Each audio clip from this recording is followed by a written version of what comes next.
السلام علیکم ورحمۃ اللہ وبرکاتہ۔ آج کا موضوع لڑکا۔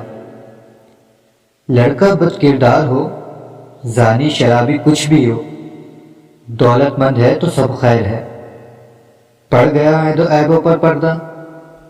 حسین سے حسین معزز گھرانے کی پڑھی لکھی لڑکی کا رشتہ حاضر خدمت ہے۔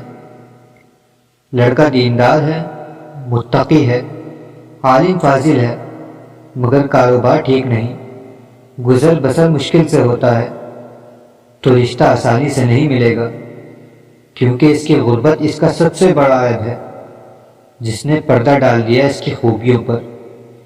یہ ہمارا عام رویہ ہے، اور اسلام کا رویہ کیسا ہے؟ تم میں سے جو مرد عورت بے نکاح کے ہوں، ان کا نکاح کر دو، اپنے نیک غلام اور لونڈیوں کا بھی۔ اگر وہ مفلس بھی ہوں گے تو اللہ تعالیٰ انہیں اپنے فضل سے غنی بنا دے گا۔ اللہ تعالیٰ کشادگی والا اور علم والا ہے۔ سورۃ النور۔ یہ تو تھا اللہ تعالیٰ کا وعدہ کہ وہ صالح اور نیک بندوں کو نکاح کی برکت سے غنی کر دے گا، اور رسول اللہ صلی اللہ علیہ وسلم کا ارشاد ہے، جب تمہارے پاس کوئی شخص تمہاری بہن بیٹی کے لیے پیغام نکاح بھیجے جس کا دین اور اخلاق تمہیں پسند ہے تو اس سے نکاح کر دیا جائے۔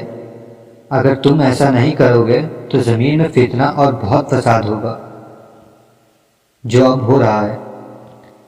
ویسے اب لڑکیوں کی حالت بھی اس سے مختلف نہیں۔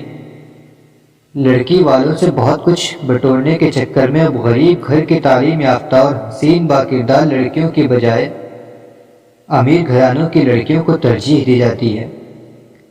لڑکوں کی بنسبت یہ رویہ بھلے ابھی اتنا زیادہ نہیں، مگر جڑیں پکڑتا جا رہا ہے، اور اللہ وعدہ کر رہا ہے مفلس و فقیر کو نکاح کی برکت سے غنی کرنے کا، اور اللہ کے نبی صلی اللہ علیہ وسلم ہمیں انتخاب کرنے کے لیے کہہ رہے ہیں کہ دیندار کو اختیار کرو۔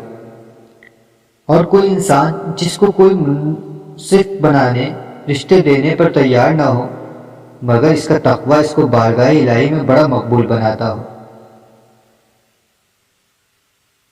شاید کہ گندہ حال دروازوں سے لوٹا دیا جانے والا اگر کسی بات پر اللہ کی قسم کھا بیٹھے تو وہ ایسا مستجاب کہ اللہ اس کی قسم کو پورا کر دے۔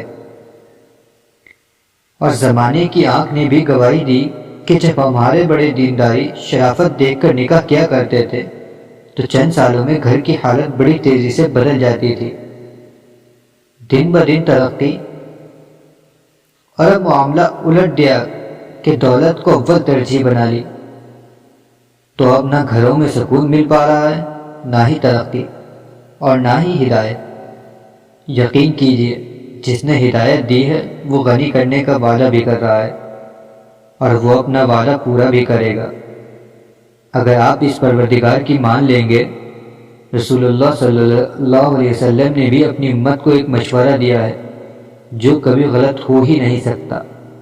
فائدہ اٹھانا ہے تو آزمائش شرط ہے۔ اللہ حافظ۔